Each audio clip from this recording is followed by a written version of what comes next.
You're watching US Metal TV at YouTube.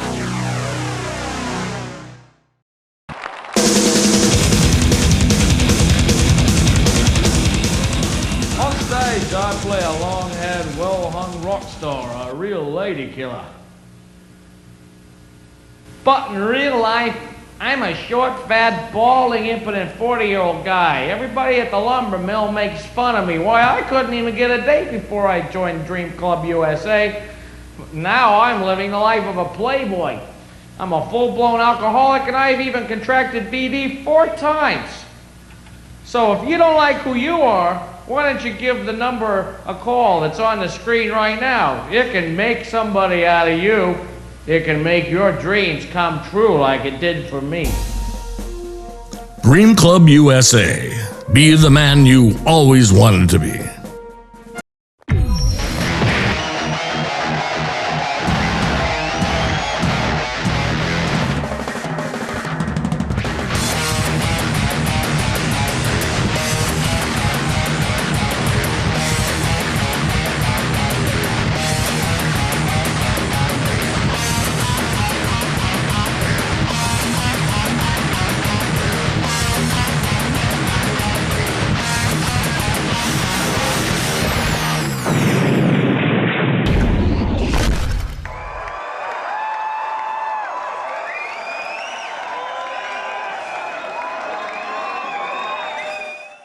Hi, and welcome to US Metal TV. Tonight, I'm your host, Mattison Avenoo, star of the new Mattison Avenoo show, and I'm also Matt's brother, Matt McCourt, Fat Matt, the wild dog, Dr. Mastermind, the evil genius, that guy. And I said, it looks like crap with you telling your own story, so let me do this. Let me have a shot at it.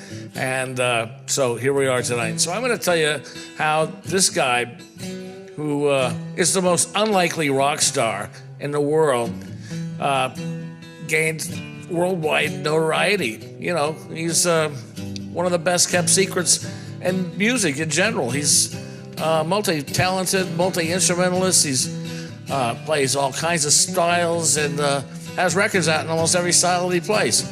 But he's known for the heavy metal. Well, Matt started off as a young kid, as we all do, being born. And his mom was a mom, and his dad was a Marine, and they lived in Hawaii. He was born in Hawaii. And there was no other kids in the family. I'd come to visit, and I'd be like him and me, and that's it. Nobody had kids. Man, they're only children. It was a strange thing. It's like they ate them. So, but Matt was always entertaining, and, you know, like me, it just came natural because none of the kids liked us. And I had the same problem back east. So we played with ourselves a lot. And, you know, you can come up with a lot of stuff. So we were basically both only children. But Matt, his mom, that's who he lived with, would encourage him for music and turn him on to the Beatles when he was a young kid. I saw the Beatles too, because they played in the studio. I was too young to really notice it. But Matt was really young when he picked up on music, and his mom bought him the records, and the Beatles, something must have spoke to him because he wanted to be a rock star from that first time. And he played, he'd go around the house playing air guitar, and they bought him a plastic guitar, and so he played that, and you know, he went around the house strumming along, and finally his grandfather,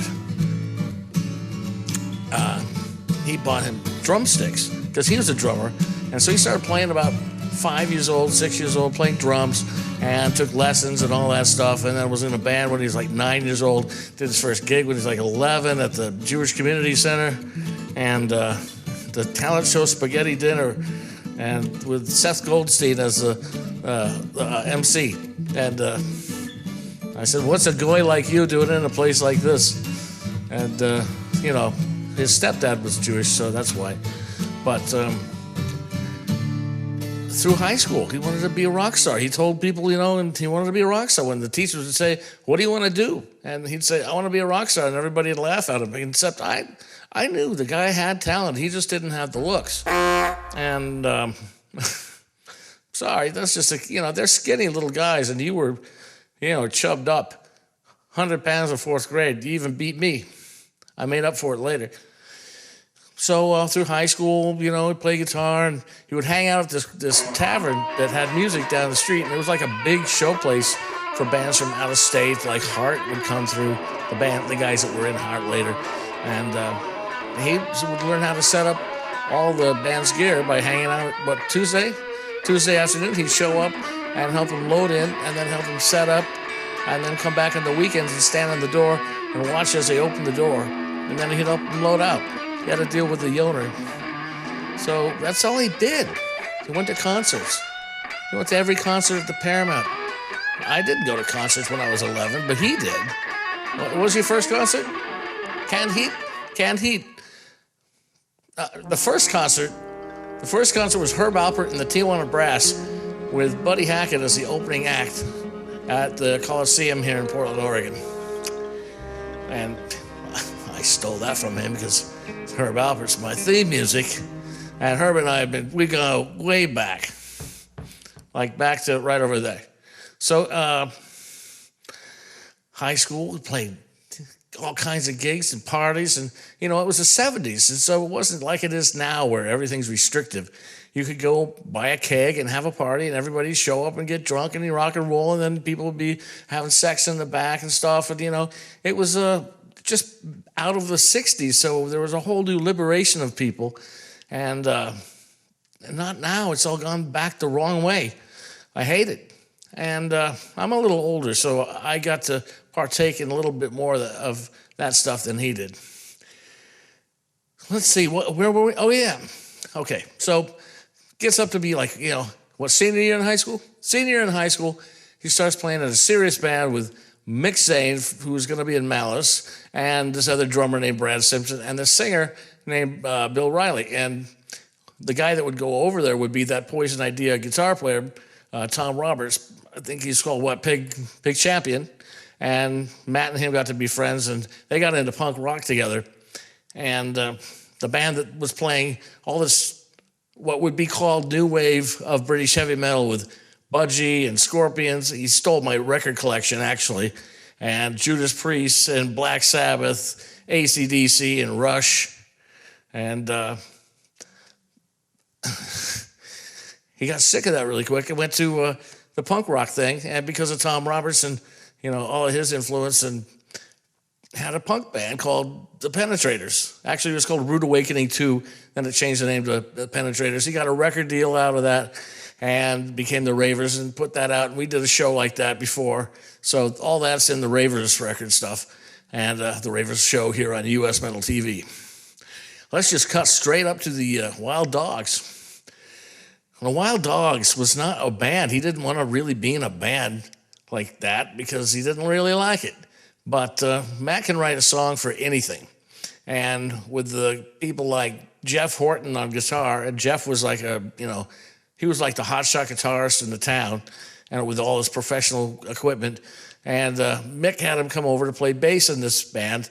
And Pete Holmes was the drummer from Black and Blue, and Michael Schenker, and Rat lately, I think. Really great players. And he had these gigs to do for the Ravers. And so he made a deal with them that if they play these gigs, we'll call it the Ravers, and we'll do some new songs and some songs of their own and covers. And at the end of that summer, Jeff's sister-in-law was in a studio class at Recording Associates, the studio. It was like there's only a couple of studios in town. This was like the professional one. And so Jeff said, come over and we'll go do these sessions and you get free demos. Only nobody else had any songs at the time. So he brought over, what song was that? Fugitive of the Law, about their sound guy, this Richard Carter guy who was, skinny, scrawny, kind of devious, weird family. But they had great parties on the weekend when they come out here. They'd be filling them up on Broadway, right up the street from the Coliseum. And so it was about that guy. Matt had already written all these different kind of songs after the Ravers album came out with Jesse Sampsell, and he wrote Born to Rock over behind a head shop on 82nd where all the hookers are. And so anyway, he had songs. And they went in and did that one, and had a couple more weeks because the people that owned the studio liked them and said, will you come back? And they did, and did another 3 songs with Pete Holmes. And then Pete joined Black and Blue, and Jamie, their drummer, moved to the front man position, and we had him come over. Meanwhile, they're moving to LA, and Jay Reynolds was living at Mom's house with Matt, and they found this drummer named Dean Castronovo, and they went to the studio. They met Dean, and long story short, they went in the studio and did the first Malice demos that got them a record deal with Metal Blade Records, and on the compilation, and Metal Massacre 2, it had everybody on it. Metallica, Rat, Sirith Ungol, Malice, and these guys had decided to send tapes off to Mike Varney because Matt saw him on MTV. Matt never worked, so he was always at home, and he saw Mike Varney on TV and got an address and sent the demo with some weird. Jeff was into these weird sex magazines, and he said that there was a couple with a latex suit or something, right? And it was some sort of electric thing. And so they sent that as a tape cover with no picture of the band. Mike Varney called back like 3 days after he got the tape or something and wanted to hear more. KGUN 92 FM, and they had a compilation, and they had a contest, and Matt hooked it up so everybody could call in, and they won. It was really the best song on the whole album, Born to Rock, and they got a lot of airplay from that. 92.3 KGON, Portland's real classic rock, and a classic from the KGON album 2, the follow-up to the KGON album, and Wild Dogs, Born to Rock. Here's the deal. Okay, I lied. I don't have a turntable in here, but Matt McCourt from Wild Dogs, who is still alive and well, from what I can tell, and Wild Dogs is still out there playing. And Matt burned that on a CD and sent that in for going down memory lane's sake there. But they got a record deal from the compilation deal and played a ton of gigs. Dean didn't want to play with Malice, and so that's why he came over, and I called up Matt and said, hey, can I come over and jam with you guys, man? And I said, yeah. And Dean was fun. We had a lot of fun with him. I smoked weed, and he just bashes the hell out of the drums. Well, that didn't go over too well because he broke the guy's drum set. Broke what's Jamie's drum set completely up. Broke the cymbals, broke all the heads, broke the pedal in half. And I said, you should get him, man. But we knew that because we did the session with him already, and the other guys didn't like him. So I said, he's going to go someplace else. I'm surprised he even called you because, look at him. He's a rock star, and you guys are a bunch of club band guys. So here we go. 1983, Wild Dogs.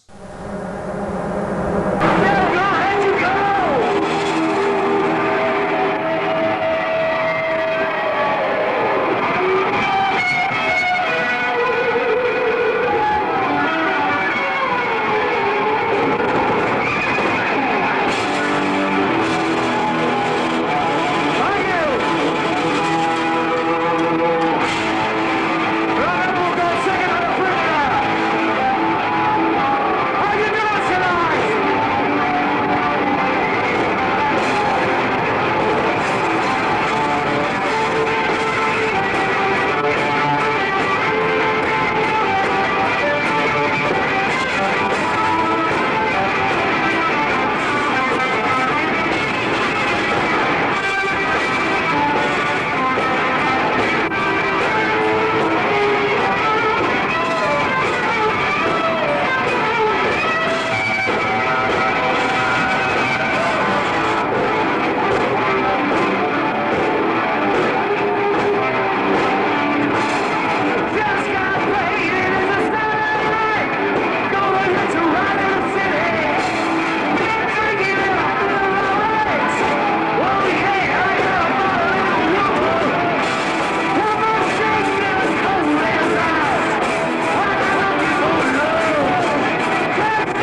show too tonight.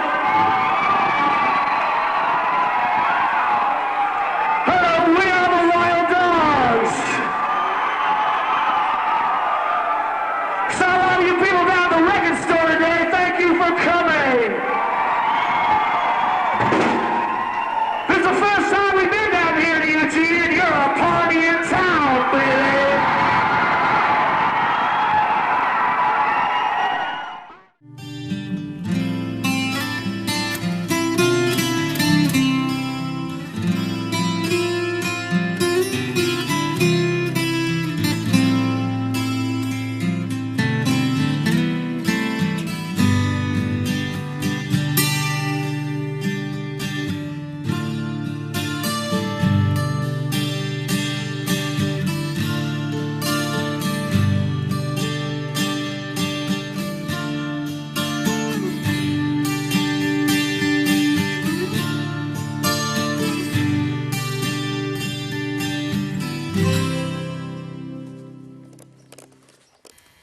As you can see, I'm speaking to you from the Church of El Duce.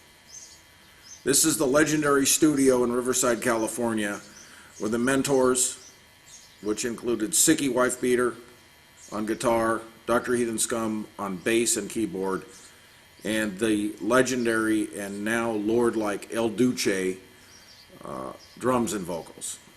In any event, I've been asked to speak to you on the subject of Matthew T. McCourt. Now, for those of you who don't know, Matthew T. McCourt defines Portland, Oregon heavy metal and rock and roll. This man is simply the most amazing vocalist and guitarist to come out of Portland, Oregon since Mark Lindsay and Paul Revere and the Raiders. You really cannot get much more rock and roll than Matthew T. McCourt. Several years ago, upon the demise of our Lord El Duce, I was looking for a writing partner to continue the holy work of the Church of El Duce, and I couldn't think of anybody I would rather contact than Matthew T. McCourt, having been a big fan of his group, the Wild Dogs, which was and is the greatest heavy metal band of all time to come from the Pacific Northwest. I'm not including, of course, the Mentors, because the Mentors, although they sort of played heavy metal, they were actually rape rock. So Matthew T. McCourt has now been indoctrinated into rape rock, but prior to that he was playing heavy metal, and he still plays heavy metal. In any event, I've been asked to comment on what it is like to work with Matthew T. McCourt.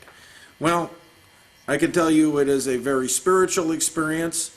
The individual in the studio is extremely creative. He very versatile in terms of playing bass, guitar, and singing. In particular, his singing skills are very highly advanced because he has the ability to do harmonies with his own voice, something that is difficult for other singers to do. Other singers are more monochromatic.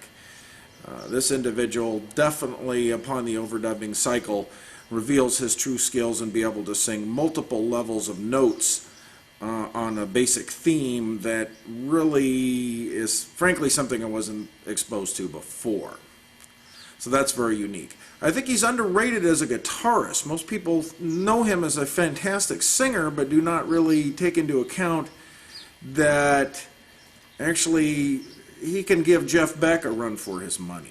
A very expressive guitarist, very unique style. Really, if you give me a choice between who I'd rather hear play guitar, Yingwei or Matt McCourt, I'll take Matt McCourt any day. Nothing against Yingwei, he's great, but Matthew T. McCourt, overall, a better player. So, from a personal standpoint, I consider him a great friend. Certainly spent many hours in the studio with him, partied with him in Amsterdam, among other places.